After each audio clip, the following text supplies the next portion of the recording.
Glória a Deus.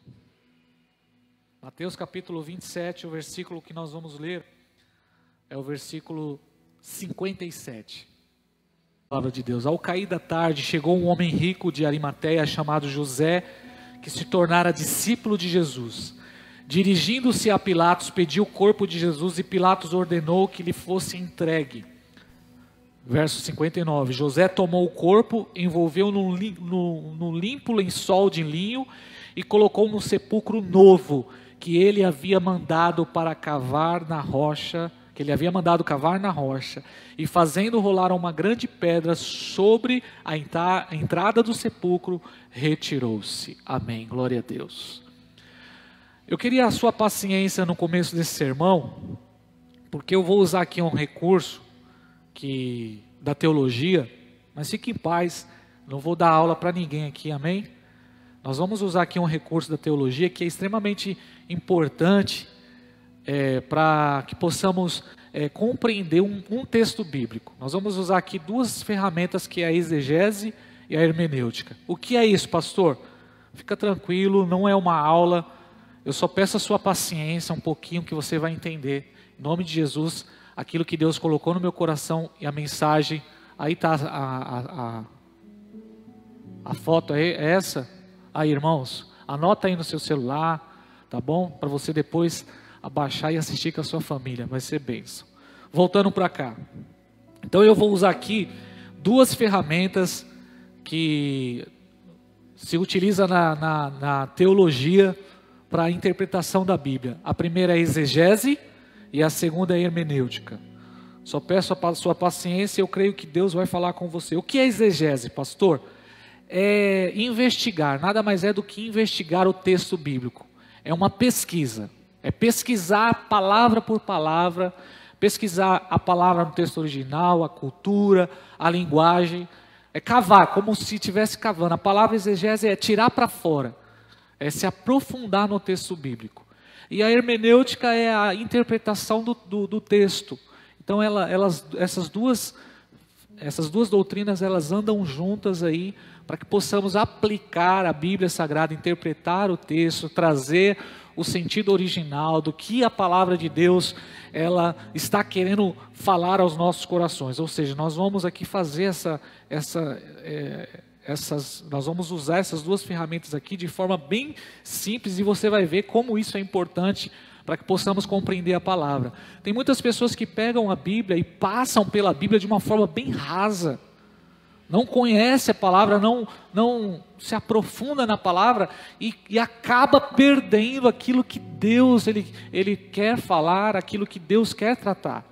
Então é extremamente importante isso. Então, de forma prática aqui, nós vamos hoje meditar um pouquinho na história desse homem chamado José de Arimateia. Pesquisando sobre ele, pesquisando sobre essa passagem, nós vamos perceber, primeira informação que eu queria que você prestasse atenção. Somente uma vez no ministério de Jesus é citado sobre ele. Ou seja, José de Arimateia só aparece uma vez no ministério de Jesus. Só lá, no momento que Jesus estava sendo crucificado, que Jesus estava sendo sepultado, aí aparece esse homem chamado José de Arimateia. Outra informação aqui importante é que, apesar dele aparecer só uma única vez, os 4 evangelhos, Mateus, Marcos, Lucas e João, esses 4 evangelhos vai narrar a história ou a passagem de José de Arimateia, vai narrar o seu acontecimento, vai contar a sua história. Olha que interessante, irmãos. Então, apesar dele ser citado uma única vez, os 4 evangelhos, Mateus, Marcos, Lucas e João, vai citar sobre ele. E isso acontece raramente na Bíblia. O cego de Jericó, por exemplo, ele é citado em 2 evangelhos. Você vai ver a história do casamento lá em Caná da Galileia, só aparece no evangelho de João. E outras passagens da Bíblia, você vai ver, aparece a sua história, por exemplo, a mulher do fluxo de sangue, é contada em 2 evangelhos, mas não os 4 evangelhos, mas José de Arimateia é citado pelos 4 evangelhos. É como o culto que estamos, as pessoas que estão assistindo o culto online. São 3 câmeras aqui na igreja. Tem a câmera à minha esquerda, à direita e a câmera central. As pessoas têm a possibilidade de assistir o culto em 3 óticas, em 3 pontos de vista. E isso dá uma compreensão maior. Então é o que nós vamos fazer. Nós vamos aqui meditar um pouquinho no que a Bíblia fala, no que os 4 evangelhos, as informações que os 4 evangelhos falam sobre José de Arimateia. Amém? O primeiro é Mateus 27, 57. Você que quer anotar aí, vamos ver o que a Bíblia fala sobre ele aqui nesse texto que nós lemos. No verso 57 diz aí a primeira informação, olha para a Bíblia, você que está com a Bíblia, diz aí que esse homem era um homem rico. A primeira informação é que ele era um homem rico. Ele era de Arimateia. Outra informação que o verso 57 nos diz aqui, José era um homem rico e ele era também um discípulo de Jesus. Olha que interessante, irmãos. Ele era rico e ele também se tornou um discípulo de Jesus. Outra informação que Mateus nos dá aqui, diz que quando Jesus morreu lá na cruz, José de Arimateia, ele pediu para Pilatos o corpo de Jesus. Outra informação aqui é que José pegou o corpo de Jesus no verso 58, ele foi a Pilatos e ele pediu o corpo de Jesus, então Pilatos mandou que o corpo fosse entregue para ele. Outra informação, a quarta informação, é que José de Arimateia, ele envolveu o corpo de Jesus de um pano, de um lençol de linho puro. Então são essas as informações que Mateus nos dá sobre essa passagem. Agora vamos lá para Marcos capítulo 15. Vamos ver o que Marcos vai falar sobre isso. Vamos lá? Marcos capítulo 15, versículo 43.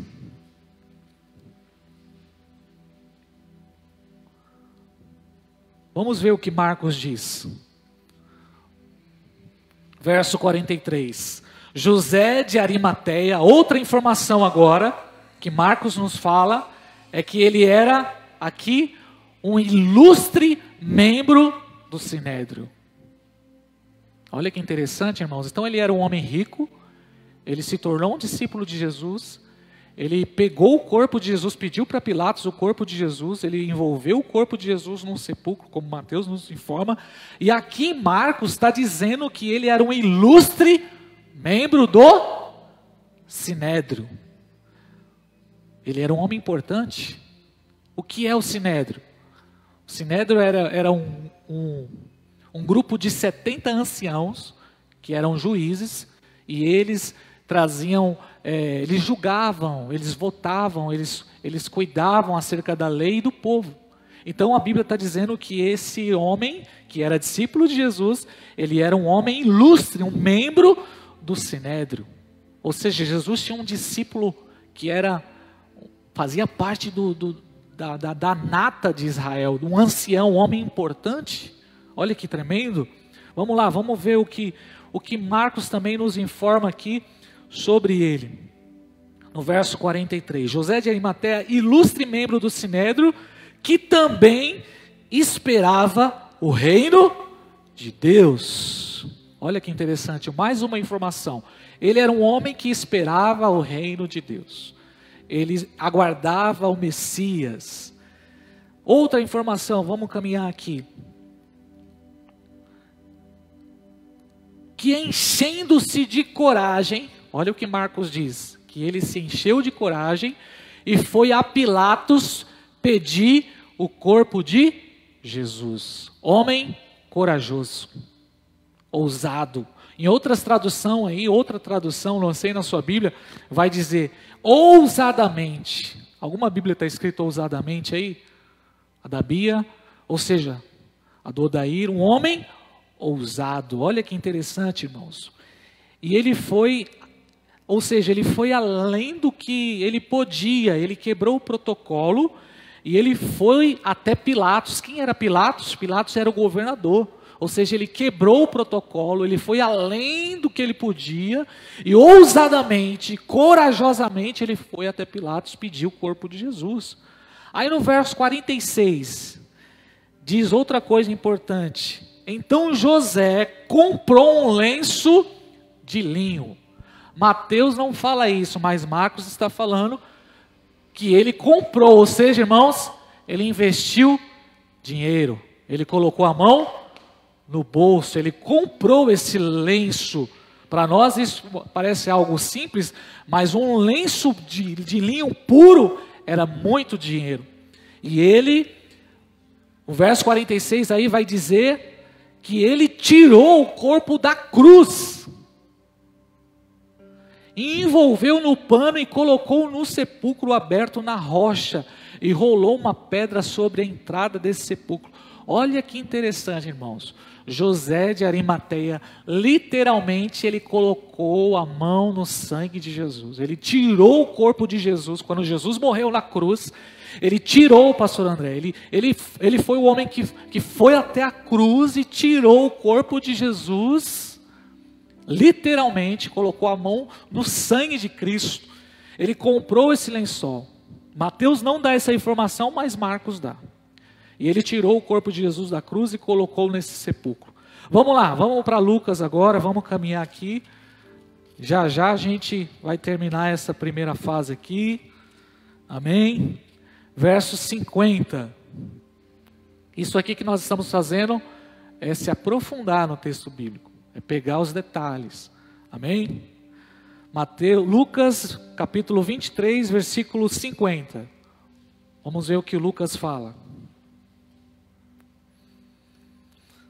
Certo homem chamado José, natural de Arimateia, cidade dos judeus, membro do Sinédrio. Lucas agora confirma que ele era um membro do Sinédrio.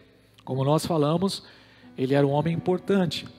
Lucas também vai dizer aí que ele era bom e justo. Aqui já está falando do caráter desse homem. Ele era um homem bom e justo, fala do caráter. O que mais? Vamos ver aqui. E ele não havia concordado com o plano, com os atos dos outros. Ou seja, ele não consentiu com a morte de Jesus. Na votação que foi feito lá, foi feito um conselho na madrugada.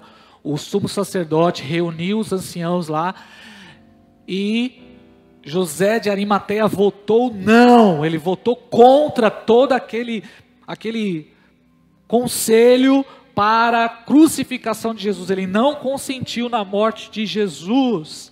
Glória a Deus por este homem. Que mais? Ele pediu o corpo de Jesus. Aqui está confirmado, ele esperava o reino.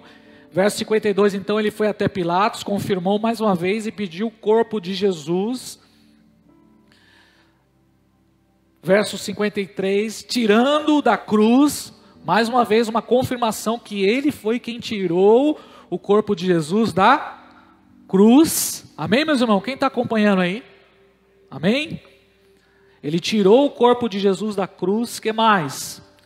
Envolveu no lençol, num pano de linho, e colocou num sepulcro cavado na rocha, onde ninguém havia sido sepultado. Último texto que nós vamos ler é João capítulo 19, versículo 38. Evangelho de João, capítulo 19, versículo 38.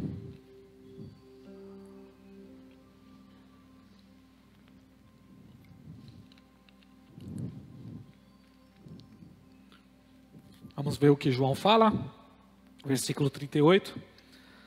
Passadas essas coisas, José de Arimateia, que era discípulo de Jesus, mais uma confirmação que ele era discípulo de Jesus. Embora em secreto, João já dá essa informação, embora em secreto, por medo dos judeus, confirma aí, pediu a Pilatos. Ele foi até Pilatos, pediu a Pilatos que lhe permitisse levar o corpo de Jesus. E Pilatos permitiu, então ele foi e o levou. E aqui também nos informa sobre Nicodemos. O único evangelista aqui é João, que fala que Nicodemos, outro discípulo de Jesus importante, que ajudou a José de Arimateia, que acompanhou e ajudou José de Arimateia a fazer todo esse processo aí no sepultamento de Jesus Cristo. E mais uma vez ele vai confirmar aí que tirou Jesus, envolveu no lençol junto com Nicodemos. E a última dica aqui no verso 42, que eles puseram o corpo de Jesus porque o sepulcro ficava perto e era véspera de sábado. Essa informação é importante porque a localização do túmulo de Jesus foi bem perto de onde ele foi crucificado. Ufa, amém. Dá um amém aí. Já fizemos aqui a lição de casa. Pastor, legal isso aí, bacana, mas o que isso aí tem a ver com a minha vida? Onde você quer chegar? Irmãos, o que nós vemos na vida deste homem, José de Arimateia, e que Deus falou comigo, e eu chorei muito com essa palavra, porque eu fui confrontado, é que José de Arimateia era homem de prática, irmão. Ele era o cara da prática. Era o cara das poucas ideias. Você não vai ver aqui nenhum discurso dele. Não tem nenhum discurso de José de Arimateia. Ele não escreveu nenhum texto. Ele não escreveu nenhum livro. Ele não operou nenhum milagre. Mas aqui nós vemos na vida desse homem a teologia da mão na massa. O que nós aprendemos com José de Arimateia é a teologia da prática. É o homem que pegou a mão na massa. E nós estamos falando aqui sobre ressignificar a nossa vida. Nós estamos tratando aqui sobre tempo de ressignificar a nossa vida. E o que Deus ministrou ao meu coração nesses dias é que o Senhor está procurando discípulos que praticam, que vivam aquilo que falam, aquilo que creem, não somente com a boca, mas coloca a mão na massa, que age, que toma atitudes. É o que nós aprendemos com esse homem. Não ser apenas um evangélico nominal, de nome, mas ser um cristão na vida, ser um cristão no dia a dia, ser um cristão que vive aquilo que crê, aquilo que canta, aquilo que ora na sua vida. Porque aqui no púlpito, irmãos, eu posso trazer para os irmãos conceitos e princípios de fé. Eu posso trazer aqui, ensinar, eu posso ministrar, mas é lá na sua casa, é lá na sua família, é lá no seu trabalho, é lá na empresa, é lá com o seu esposo, com os seus filhos, que a nossa fé ela vai tomar forma. Quem está entendendo? Então é isso que o Espírito Santo falou comigo para me ministrar para a igreja. Uma das coisas que o Senhor ministrou grandemente ao meu coração é que, por isso, portanto, nós estamos nesses dias agora, nesses dias de Cristo, e a causa de estarmos aqui é porque nós criamos um abismo entre aquilo que nós falamos e a nossa prática de vida. Porque cantamos, pregamos, oramos, mas viver no dia a dia mesmo, irmãos, aí que está.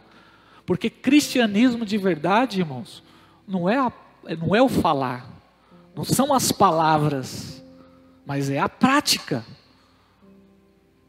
É o dia a dia. E é isso que nós aprendemos com José de Arimateia. Ele resolveu fazer a diferença. No momento em que todo mundo abandonou Jesus, no momento em que todo mundo foi embora, José de Arimateia tomou a responsabilidade para si.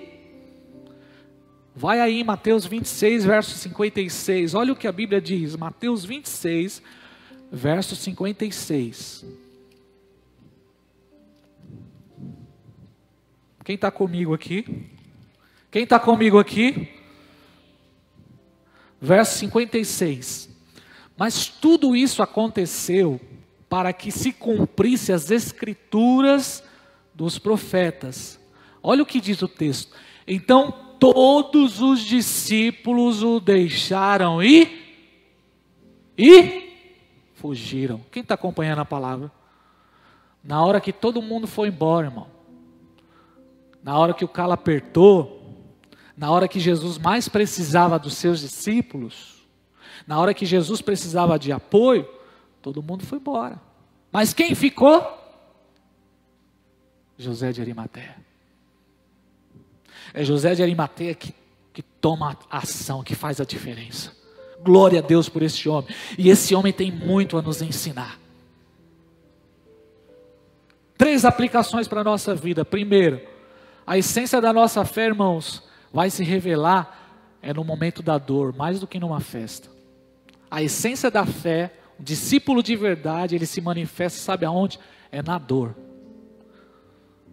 É no sofrimento, é na crise, é na provação.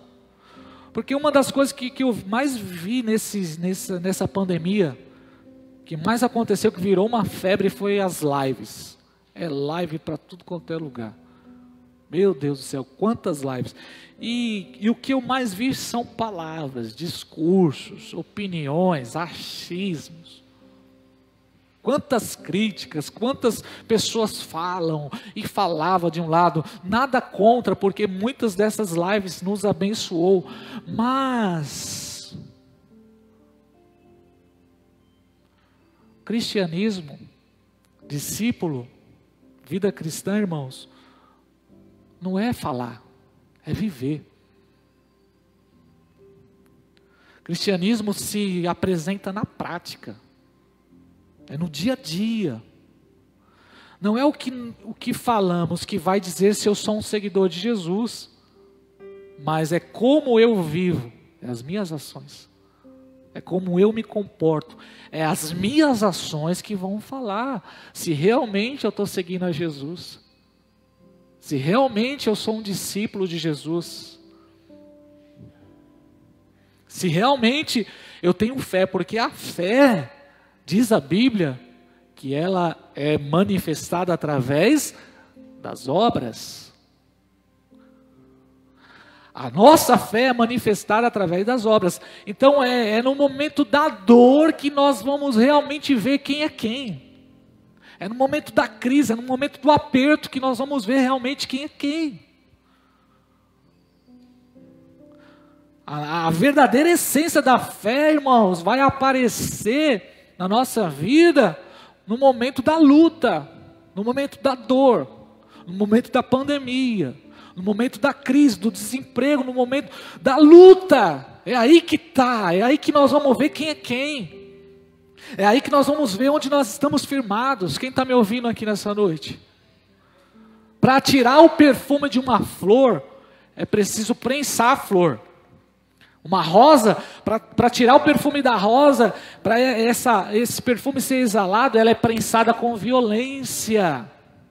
Para tirar realmente a essência da fé dentro de nós, é no momento da luta mesmo, é no momento da tribulação. É no momento que você está passando uma das piores crises da sua vida, que a sua fé vai ser manifestada, que a nossa fé vai ser manifestada.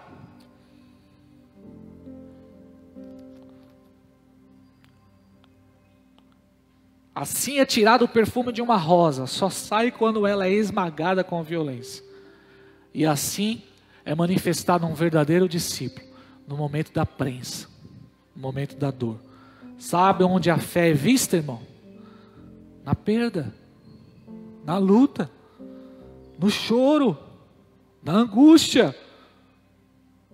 Por isso, deixa eu te dizer algo, a dor é extremamente importante. É um método que Deus se utiliza. Muitas vezes você só vai se conhecer, muitas vezes eu só vou conhecer uma pessoa, se ela é uma pessoa de fé realmente, é na hora da crise. Só vamos ver quem é quem na hora do teste, irmão. Deixa eu te falar algo, é na hora da dor que Deus vai apresentar para você, você mesmo. É na hora da dor. É na hora da dor que Deus vai apresentar para você uma pessoa muito especial que você não conhecia. Sabe quem é essa pessoa? Você mesmo. Porque a gente, irmãos, a gente não se conhece fora do ambiente da dor. Eu estava ontem à tarde pensando nisso. Fora do ambiente da dor, da luta, da provação, é o que a gente acha, sabe? É o que você conhece, é o que você tem, é o que você mostra. Fora do ambiente da dor, a gente até promete algumas coisas, né? A gente até fala, a gente até julga. Porque a gente não está na pele, a gente não está passando, a gente não está vivendo, então a gente olha com o olhar de fora, então a gente tem as nossas opiniões. Mas é na hora mesmo que o negócio aperta, irmãos, que vai manifestar realmente onde você está firmado. Fora do ambiente da dor, é sorriso, tapinha nas costas, é o tamo junto. Ou frase que se ouve hoje é o tamo junto, né? Tamo junto. Até chegar a adversidade, até chegar a provação, até chegar a pandemia, até chegar o desemprego, até chegar a decepção, até chegar a frustração. Tem gente que a gente só vai conhecer na hora que for exortado. Deixa o pai exortar o filho, aí você vai conhecer realmente quem é que está ali dentro. O patrão, quando o patrão vem e exorta, aí você vai conhecer o funcionário. Quando o pastor vem e dá aquela exortação, aí você vai conhecer a ovelha. Porque quando a gente ouve o sim, quando a gente ouve o pode fazer, está tudo bem, está tudo certo. Agora na hora que você ouve o não, e na hora que você ouve assim, não vai ser desse jeito, não é esse caminho que você tem que seguir. É aí que está. E sabe por que eu estou pregando isso? Porque isso aconteceu com o povo de Israel. 400 anos no Egito, escravos. E eles lá, Senhor, nós não merecemos, Senhor, nos tira daqui, Senhor, nós somos o seu povo, Senhor, nós somos homens e mulheres maravilhosos, a gente é gente boa, a gente é fiel, Senhor, Deus, prometendo tantas coisas. Então Deus foi lá e tirou eles da escravidão. Mas Deus tirou eles e colocou eles aonde? Aonde? No deserto. Deus colocou eles no deserto. 40 anos, e Deus colocou e permitiu o deserto na vida do povo, porque Deus estava mostrando para eles que eles não eram o que eles pareciam. Deus estava querendo mostrar para eles, eu vou mostrar para vocês que vocês não é tudo isso que vocês estão se achando. Quem era a igreja antes dessa pandemia? Quem eram os pastores antes dessa pandemia? As igrejas grandes antes da pandemia, tanto quem éramos nós antes de tudo isso? Aí Deus colocou o povo lá no meio do deserto, na fome, na sede, na incerteza. Onde eu vou dormir amanhã? Aí que está, irmão. Enquanto eu tenho um teto, e se chegar ao ponto, onde eu vou dormir amanhã? O que eu vou comer amanhã? Aí a gente vai conhecer realmente. Porque a gente tem ideia de que o povo estava no Egito como escravos, mas lá no Egito eles tinham casa, tinha um bairro lá no Egito. Eles tinham comida no Egito. Tinha pepino, verdura, tinha peixe. Não é uma escravidão como a gente pensa aqui, a escravidão do Brasil. Não, não tem nada a ver. Eles tinham uma estrutura lá no Egito. Mas quando Deus foi e arrancou tudo isso deles, só para mostrar que eles não eram fiéis como eles diziam. Que eles não estavam tão firmes como eles declaravam. Eles não eram tão crentes assim. Porque é na crise que vai exigir de nós, irmãos, uma ressignificação, reconfigurar nossa vida. A crise vai exigir de você se reinventar. A crise vai exigir da gente uma limpeza. Quem lembra da passagem de Jonas, lá na tempestade? Quem lembra? Quem lembra dessa história? O que aconteceu no meio da tempestade? O barco estava afundando, o que eles fizeram? Tive que fazer uma limpeza, irmãos. Teve que jogar os utensílios fora. As coisas que não importavam, que estava dando peso. Porque o que importava realmente era a vida deles. O que importava realmente era eles permanecerem vivos. Então eles começaram a jogar as coisas. Porque o que importa de verdade é viver. Então a luta vem para isso, irmãos. Para a gente jogar algumas coisas da nossa vida fora. E dar importância para aquilo que verdadeiramente importa. A dor, ela serve para isso. Você só vai saber quem realmente vai ficar com você, quem é amigo de verdade, quem torce por você na hora da dor, irmão, na hora da luta. Você vai saber realmente quem é que está do seu lado.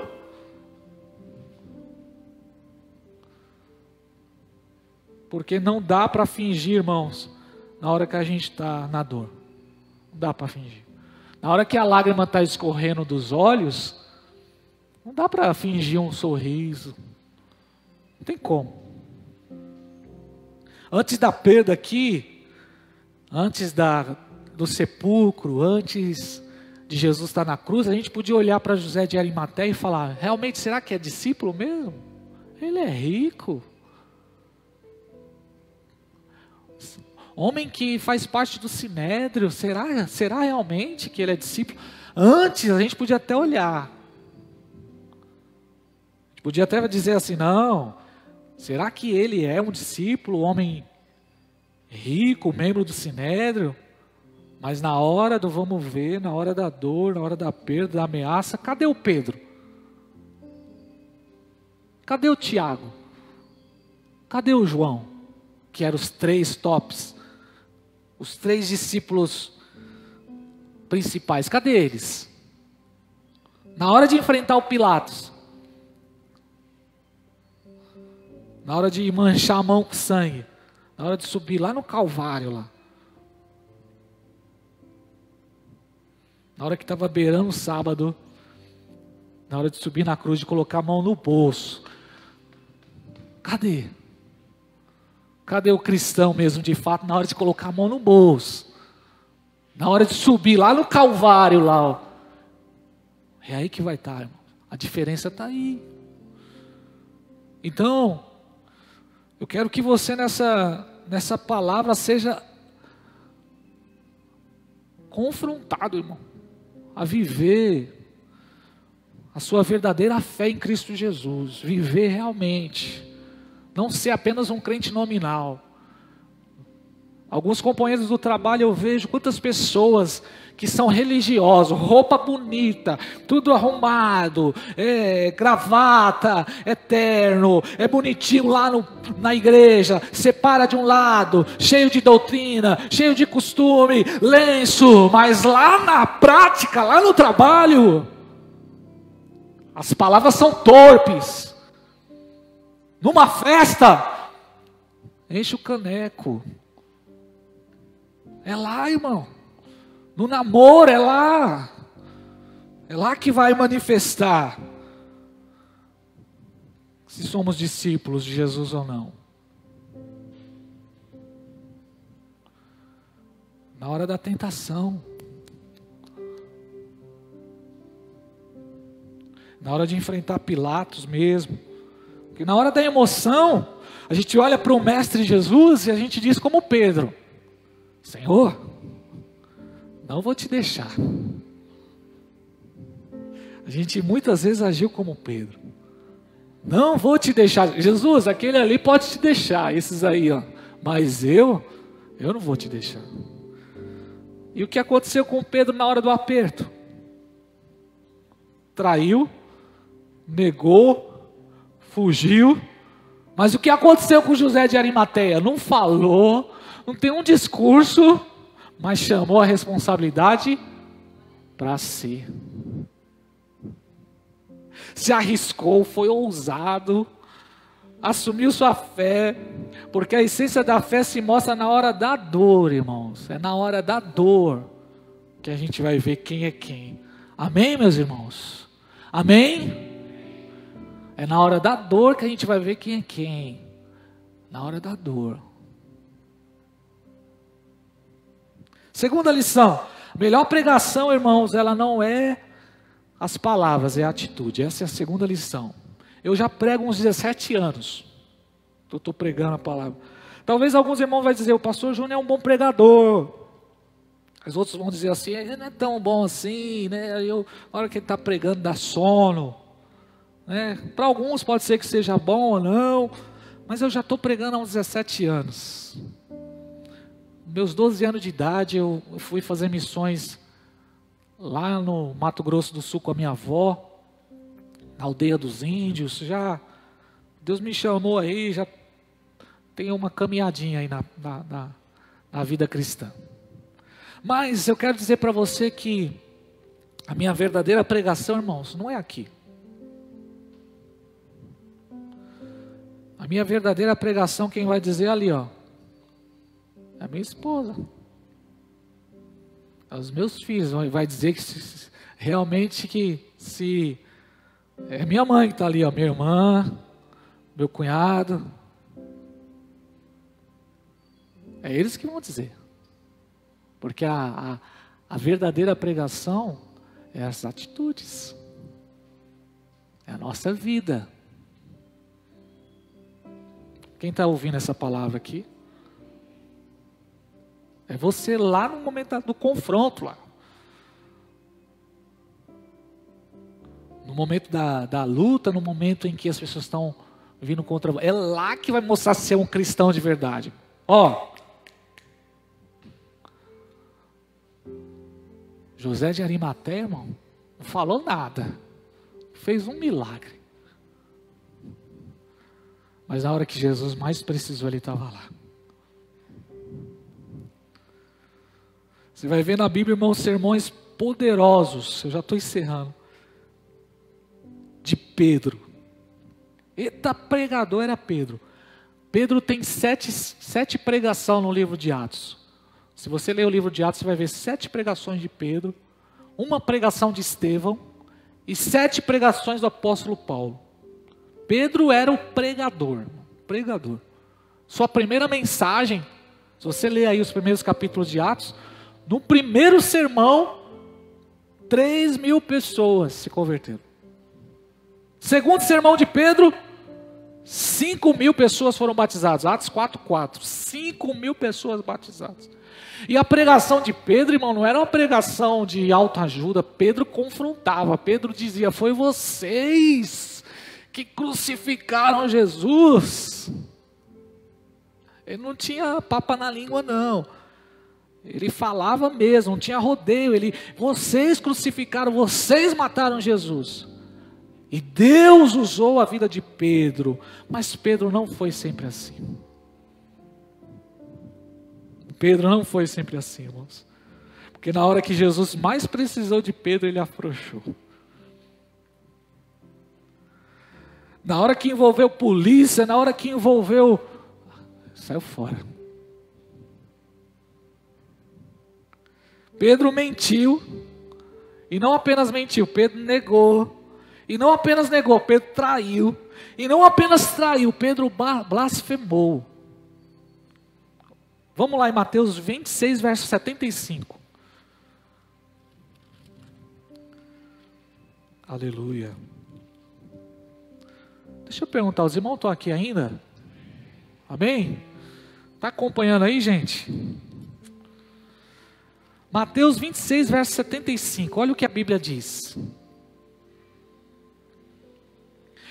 E Pedro lembrou-se do que Jesus dissera. E antes que o galo cante, 3 vezes me negarás. Então, saindo dali, chorou amargamente. Irmãos, esse choro amargamente aqui é choro de verdade. Não é o choro do homem, não. Que o homem, quando vai chorar, dá uma disfarçada, né? Não é aquele choro disfarçado, não. Ele chorou de verdade. Chorou amargamente. Qual foi o motivo do choro dele?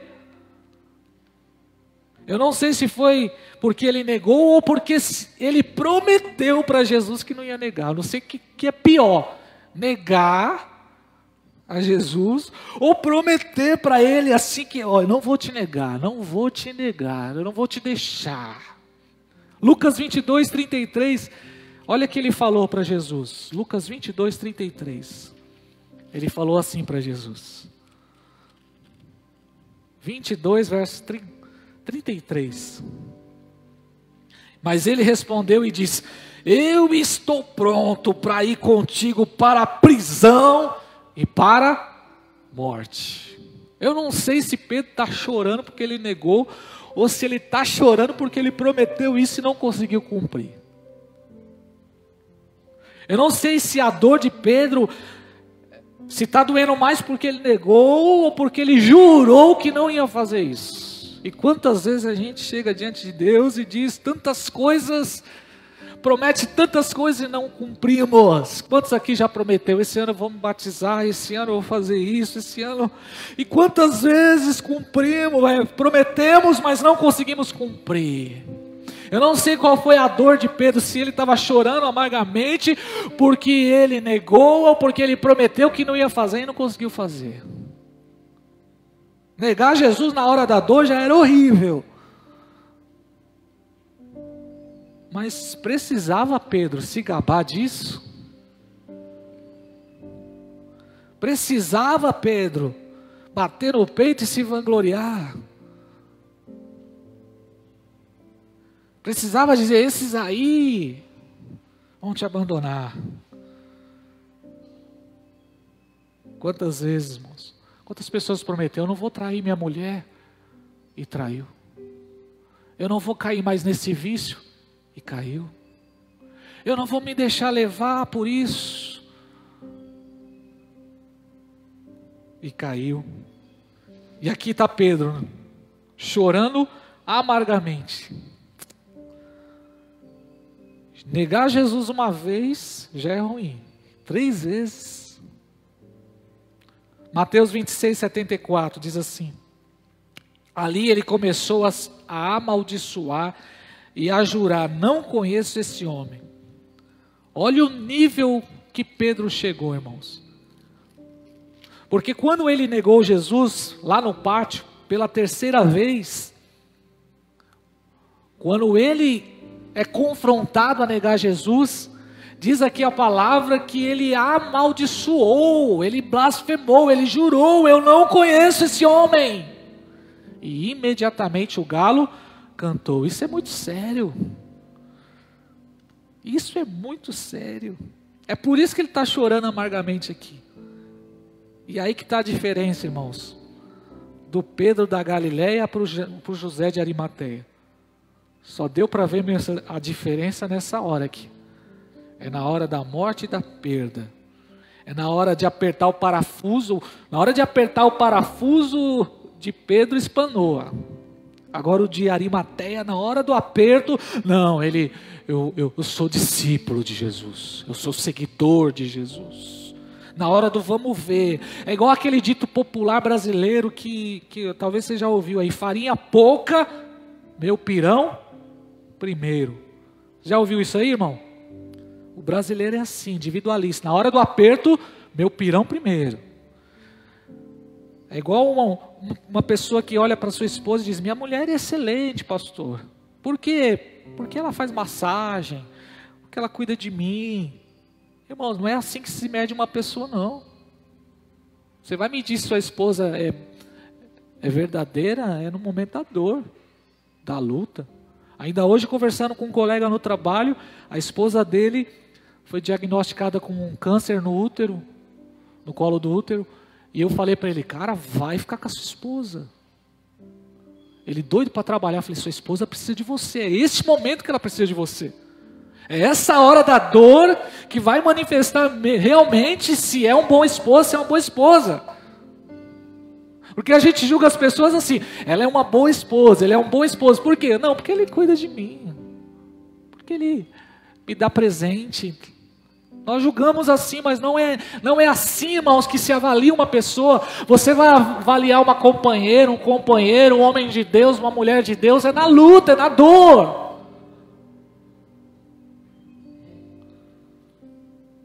Que você vai olhar e você vai dizer: cadê minha esposa agora, no momento que eu mais preciso? Cadê meu esposo agora? Cadê o irmão? Cadê o amigo? É nesse momento.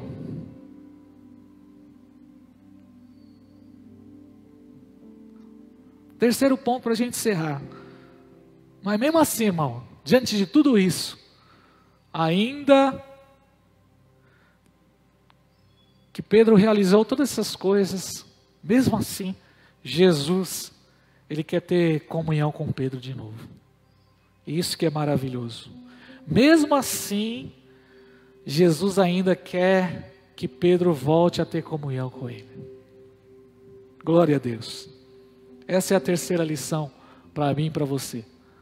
Talvez você está olhando essa palavra aqui e está falando: meu Deus, eu sou Pedro. Eu estou agindo como um Pedro. Eu não sou José de Arimateia. Talvez você está se sentindo como Pedro. Mas, mesmo assim, mesmo diante de tudo isso, Jesus olha para você nessa noite, Jesus olha para o Pedro, Jesus olha para mim, Jesus olha para você, o discípulo, que não está vivendo, que não está praticando, que não está cumprindo e diz para você: eu quero ter comunhão com você.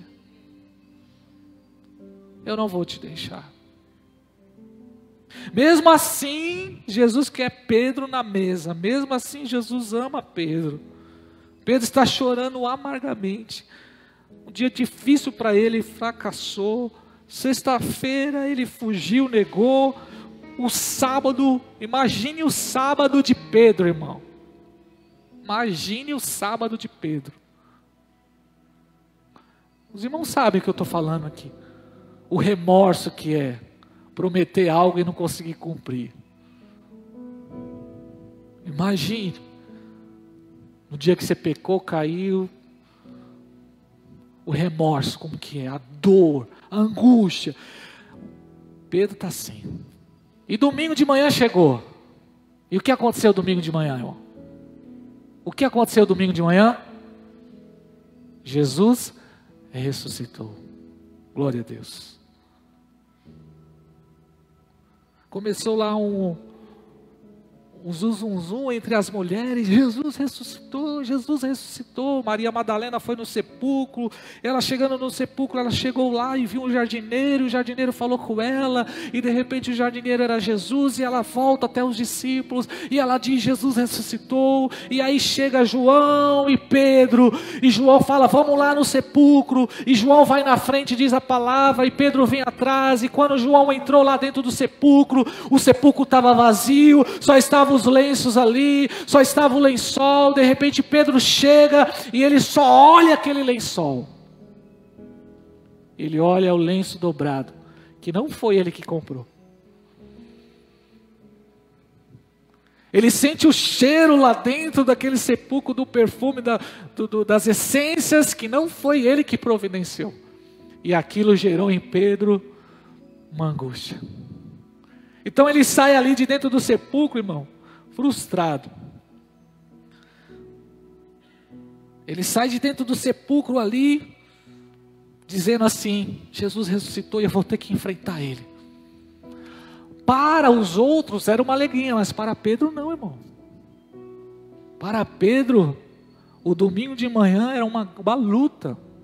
Para ele, o pior ainda está por vir, vou ter que enfrentar. Sabe por quê? Porque diz a palavra aqui em Lucas 22:59, que na hora que Pedro afirmou que ele não conhecia Jesus, no verso 60 diz assim, no verso 61 de Lucas 22, o Senhor voltou-se e olhou diretamente para ele. O que aconteceu com Pedro na hora que ele negou? Jesus estava saindo do sinédrio ali, todo machucado, e na terceira vez que ele negou a Jesus, Jesus olhou diretamente para Pedro. Eita, irmão, imagine, Jesus olhou para ele, a luta, e ele saiu dali, verso 62, e chorou amargamente. Então, domingo de manhã para Pedro significa ter que enfrentar ainda O domingo de manhã para ele significa que ele está arrasado ainda. Ele não está bem. É por isso que a Bíblia vai dizer em João 21 que ele foi lá para Galiléia pescar. Porque ele estava fugindo. Ele não queria encarar Jesus. Pedro estava arrasado. Ele olhou os lenços lá e ele sabia que foi José de Arimateia. O lenço estava dobrado. Por isso que a Bíblia diz que o lenço estava dobradinho. Tem um propósito, chamar a atenção de Pedro. Dizer para Pedro, olha Pedro, esse lenço que estava na cabeça não foi você que providenciou. O discípulo que disse que ia fazer e não fez. E como recuperar um homem assim, irmão? Como? Como recuperar uma pessoa que está tão frustrada, uma pessoa decepcionada, uma pessoa que caiu? Como levantar? Como levantar um homem nessa circunstância? Como? Jesus tem os seus métodos, aleluia, glória a Deus. Não é com terapia, remédio, droga. Tem gente que não aguenta a pressão e tira a própria vida, como Judas fez. Como recuperar o Pedro nessa situação? Sabe o que Jesus fez? Jesus usou o método dele. E qual é o método de Jesus? Jesus preparou uma mesa para ele. Pedro estava pescando, junto com os discípulos, e Jesus o quê? Preparou uma mesa para ele. Peixe, pão, porque a mesa representa comunhão. Jesus estava dizendo para Pedro, quando ele preparou aquela mesa, e Pedro saiu no mar, até o encontro da praia, Jesus estava mostrando para ele, eu quero ter comunhão com você. E é o que Jesus está declarando para você aqui nessa noite. Ele quer ter comunhão com você. Independente do que você viveu, independente de como está a sua vida, Ele quer ter comunhão com você. Esse é o método de Jesus. Se fosse nós, faríamos diferente, porque Jesus trabalha de um jeito diferente, irmão. O endemoniado, Jesus não expulsa o endemoniado, Jesus abraça o endemoniado, mas Jesus expulsa os religiosos. Jesus se senta na mesa com as prostitutas, mas os fariseus ele manda embora, ele repreende, ele chama de víbora. Jesus trabalha de um jeito diferente. A gente julga, a gente olha. Jesus conversa com as crianças, Jesus abraça as crianças e ele não fala com os reis. É assim que Jesus agia. Ele age de um jeito diferente. Não é como a gente. Ele senta com os publicanos, com os pecadores. Assim como ele foi lá na casa do Mateus. Jesus, ele para enfrentar a morte, diz a palavra em Mateus 26:30 que ele cantou. Ele chorou diante da incredulidade do povo lá em Betânia. Mas diante da morte ele canta. Esse é o Jesus que servimos. Que age completamente diferente. Então ele preparou ali um pão, um peixe para o Pedro. Ele preparou um café para o Pedro. Eita Jesus lindo. Preparou uma mesa de café. E não foi a primeira mesa. Pedro já sentou à mesa com Jesus várias vezes. Estou encerrando. 3 minutos eu encerro. Várias mesas Pedro já sentou com Jesus, mas depois do fracasso aquela foi a primeira mesa, e o que Jesus estava falando para ele, eu quero ter comunhão com você. Jesus quer ter comunhão com você, irmão. E Jesus fez a pergunta para Pedro, você me ama? Senhor, tu sabes. E diz a palavra, você me ama, Pedro? Vai e pratica. Vai e apacenta as minhas ovelhas. E essa é a pergunta que Jesus faz para mim e para você nessa noite. Amamos a Jesus? Cremos em Jesus? Então vamos praticar. Vamos viver. Vamos levar Jesus para a nossa casa, para a nossa família, para o nosso casamento, para a nossa vida, para a nossa realidade. Não vamos amar Jesus apenas no culto da quinta-feira. Não vamos louvar Jesus apenas no momento do louvor. Vamos louvar Ele lá quando ninguém está vendo. Lá quando o pastor não está e nem sua mãe está, no momento da tentação, da prova, do teste, é lá que devemos apacentar as ovelhas. Fica de pé em nome de Jesus.